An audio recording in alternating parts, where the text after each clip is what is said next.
ಬೇರೆ ಹಸುಗಳು ಕಟ್ಟಿದರೆ ಹಾಲು ಕಡಿಮೆ ಬರ್ತದೆ. ಇದು ಎಷ್ಟು ತಿಂತದೆ ಅದು ಅಷ್ಟೇ ತಿನ್ನೋದು. 15 ಲೀಟ್ರ್ ಬರೋದು ಅಷ್ಟೇ ತಿನ್ನೋದು. ಇದು 20 ಲೀಟ್ರ್ ಬರುತ್ತೆ. ಒಂದು 600ರಿಂದ 700 ಲೀಟ್ರ್ 14ರಿಂದ 15 ಲೀಟ್ರ್ ಹಾಲು ಬರಬೇಕು. ಬಂದ್ರೇ ಲಾಭ. ಒಂದು ಹೊಸ ಹಾಲು ಕರೆದಾಗ 3 ತಿಂಗಳು 50-50, ಆಮೇಲೆ 3 ತಿಂಗಳು 70-30, ಆಮೇಲೆ 100% ನಿಲ್ಲು. ಎಲ್ಲದಕ್ಕೂ ಡಾಕ್ಟ್ರ್ ಕರ್ಸಬಾರ್ದು ನಾವು. ಡಾಕ್ಟ್ರ್ ಕರ್ಸಿದ್ರೆ ನಮ್ಗೆ ಲಾಸ್. ಮೇನ್ ಕೊಟ್ಟಿಗೆ ಕ್ಲೀನ್ ಅಂದರೆ ಮ್ಯಾಸ್ಟಿಟ್ ಆಗುತ್ತೆ. ಕೆಚ್ಚಲ್ ಬಾವು ಆದರೆ ಅದೇ ತರಬೇಕು ನಾವು. 1200-300 ರೂಪಾಯಿ ಒಂದು ಇಂಜೆಕ್ಷನ್. ಅದು ಪಾಪ ರೈತನಲ್ಲಿ ಉದ್ಧಾರ ಆಗೋದು. ವರ್ಷಕ್ಕೆ ಒಂದು ಸರಿ ಸುಣ್ಣ ಬೆಳಿಬೇಕು. ಎಲ್ಲಕ್ಕಿಂತ ಮೇನ್ ಸುಣ್ಣ ಇದೆಯಲ್ಲ ಅದೇ ಆ್ಯಂಟಿಬಯೋಟಿಕ್. ಕೆಟ್ಟೋಗಿರೋದು ಚೆನ್ನಾಗಾಗಲಿ ಅನ್ನೋ ಒಂದು ಉದ್ದೇಶ ನನಗೆ. ಕಲಿಬೋದು ಬಿಟ್ಟರೆ ಬಿಡ್ಬೋದು, ಅದು ಸೆಕೆಂಡ್ರಿ. ಸಬ್ಸಿಡಿ ಕಾಸು ಸೇರಿ 7.5 ಲಕ್ಷ ಬರ್ತದೆ ಒಂದು ತಿಂಗಳಿಗೆ. 1 ಕೋಟಿ ರೂಪಾಯಿ ಮನೆ ಕಟ್ಟಿಬೋದು. ಹೇಳ್ಬಾರ್ದು, ಮಾಡಿ ತೋರಿಸ್ಬೇಕು. ನಾನು ಮಾಡಿ ತೋರಿಸ್ತಿದ್ದೀನಿ. ಅವ್ರು ಮಾಡಿ ತೋರಿಸ್ತೀನಿ, ನೋಡೋಣ, ಚಾಲೆಂಜ್ ಮಾಡ್ತೀನಿ. ಈಗ ನೀವು 40 ಹಸುಗಳನ್ನೂ HFನೇ ಆಯ್ಕೆ ಮಾಡ್ಕೊಂಡಿದ್ದೀರಲ್ಲ? HF ಆಯ್ಕೆ ಮಾಡ್ಕೊಂಡಿದ್ದೀನಿ ಅಂದರೆ ಹಾಲು ಜಾಸ್ತಿ ಬರುತ್ತೆ. ಆ ಜಾಸ್ತಿ ಬರೋದು ಕರೆಕ್ಟಾಗಿ ನಾವು ಅದಕ್ಕೆ ಏನು ಹಾಕಬೇಕು ಪೋಷಕಾಂಶ ಹಾಕಬೇಕು. ಆವಾಗ ಏನೂ ತೊಂದರೆ ಆಗೋಲ್ಲ. ಬೇರೆ ಹಸುಗಳು ಕಟ್ಟಿದರೆ ಹಾಲು ಕಡಿಮೆ ಬರ್ತದೆ. ಇದು ಎಷ್ಟು ತಿಂತದೆ ಅದು ಅಷ್ಟೇ ತಿನ್ನೋದು. ಈಗ ಬೇರೆ ಹಸು ತಗೊಂಬಂದರೆ 10 ಲೀಟ್ರ್ ಕರೀತದೆ. ಇದು ಎಷ್ಟು ಮೇವು ತಿಂತದೆ, ಎಷ್ಟು ಫೀಡ್ ತಿಂತದೆ ಅಷ್ಟೇ ತಿನ್ನೋದು. 15 ಲೀಟ್ರ್ ಬರೋದು ಅಷ್ಟೇ ತಿನ್ನೋದು. ಇದು 20 ಲೀಟ್ರ್ ಬರುತ್ತೆ.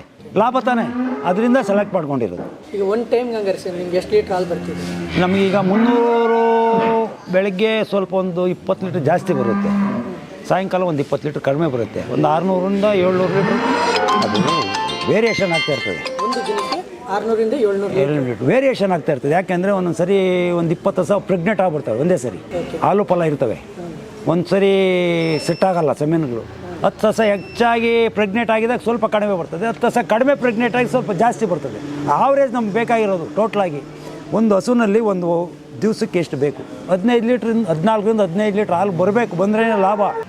ನಿಮ್ಮ ಹಸುಗಳೆಲ್ಲ 15 ಲೀಟ್ರ್ ಮೇಲೆ? ನಮ್ಮದ್ರಲ್ಲೂ 15 ಬರಲ್ಲ, ಒಂದು 14 ಬರ್ತಾ ಇದೆ. ತೊಂದರೆ ಇಲ್ಲ. 15 ಲೀಟ್ರ್ ತರಬೇಕಂದ್ರೆ ಭಾಳ ಕಷ್ಟ ಇದೆ. ನಮ್ಮ ಇಂಡಿಯಾ ದೇಶದಲ್ಲಿ 15 ಲೀಟ್ರ್ ತರಕ್ಕೆ ಭಾಳ ಕಷ್ಟ ಇದೆ.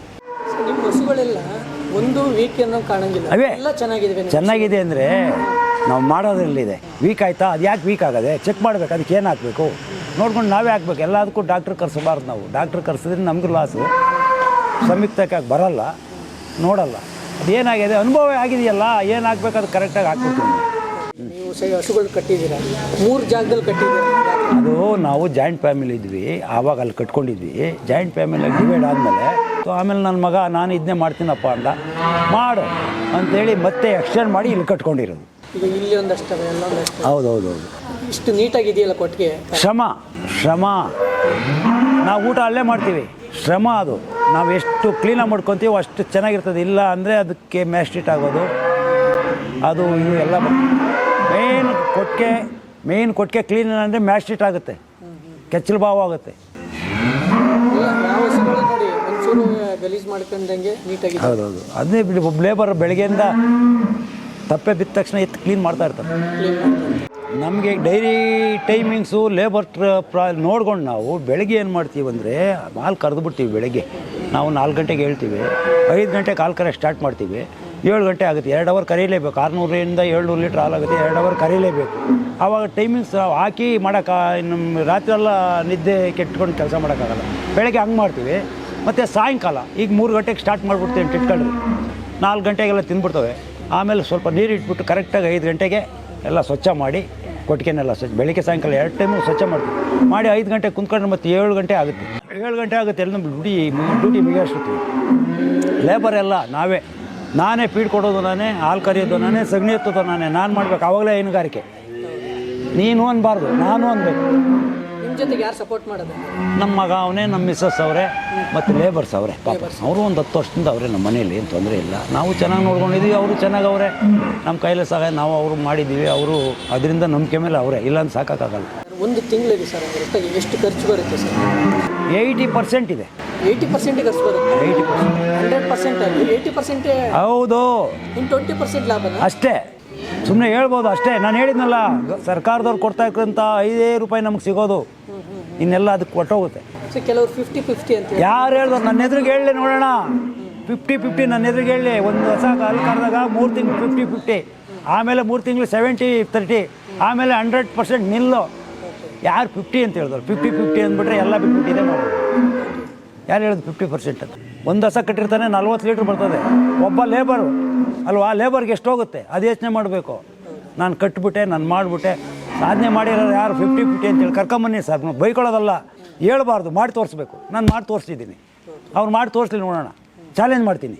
ಯಾವುದಕ್ಕೆ ಹಂಗಾರೆ ನಿಮಗೆ ಜಾಸ್ತಿ ಖರ್ಚು ಬೀಳ್ತಾ ಇದೆ ಅಂದರೆ?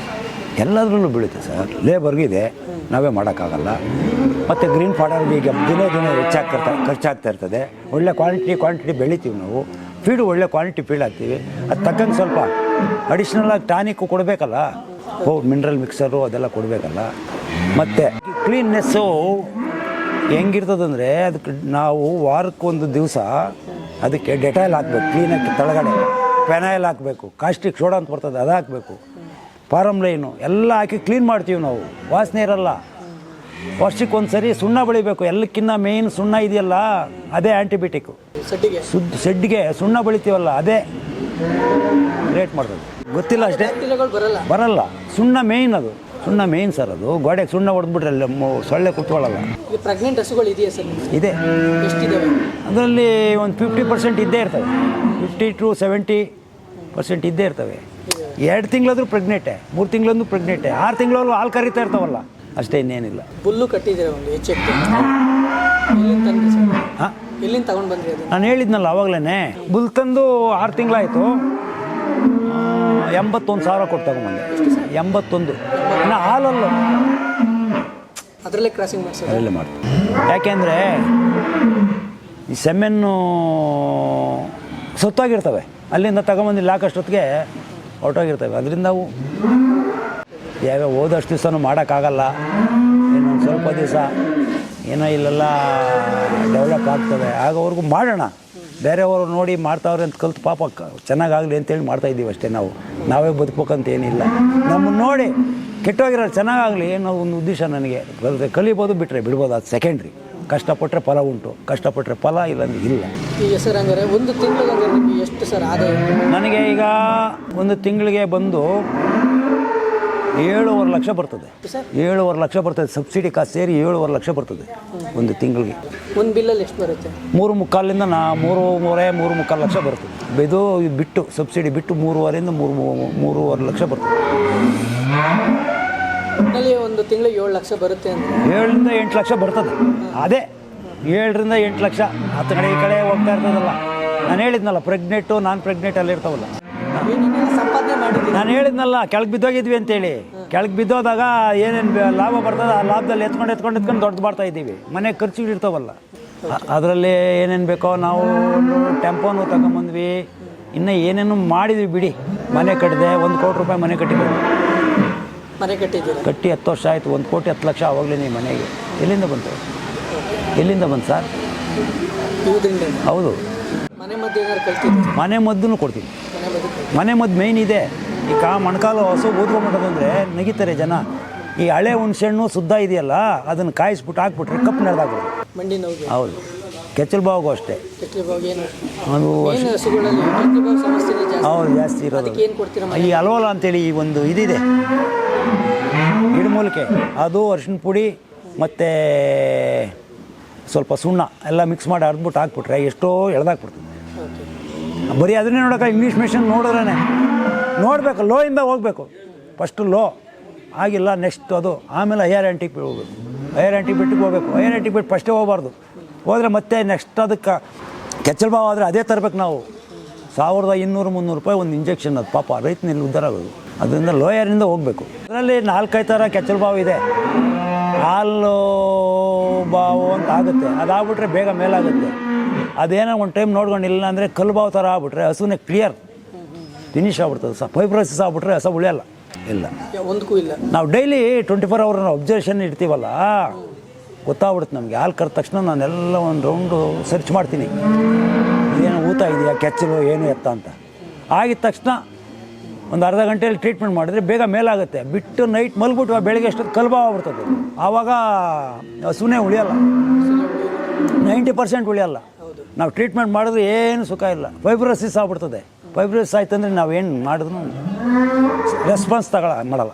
ಹೊಸ್ದಾಗಿ ನಾನು ಮಾಡ್ಬೇಕಂತ ಬಂದರೆ ಏನು ಹೇಳ್ತೀನಿ ಗೊತ್ತಾ ಸರ್? ನಾನು ಹೇಳ್ತೀನಿ ಗೊತ್ತಾ, ಬರ್ರಪ್ಪ ಮಾಡಬೇಕಾ, ಬರ್ರಿ, ಕರೆಕ್ಟಾಗಿ 1 ತಿಂಗಳು ನಮ್ಮ ಮನೇಲಿ ನಾವೇನು ಮಾಡ್ತೀರ ಅಷ್ಟು ಕೆಲಸ ಮಾಡಿರಿ, ಆಮೇಲೆ ಕಟ್ರಿ. ಇಲ್ಲ ಅಂದರೆ ನಾನು ಮನೆ ಬಾಗಿಲು ಬಿಡ್ಬೇಡ್ರಿ, ಓದ್ತಾ ಇರ್ರಿ ಅಂತೀನಿ. ಕರೆಕ್ಟಾ? ಇದು ಒಳ್ಳೇದಾ ನಾನು ಹೇಳ್ತಾ ಇರೋದು ತಪ್ಪ?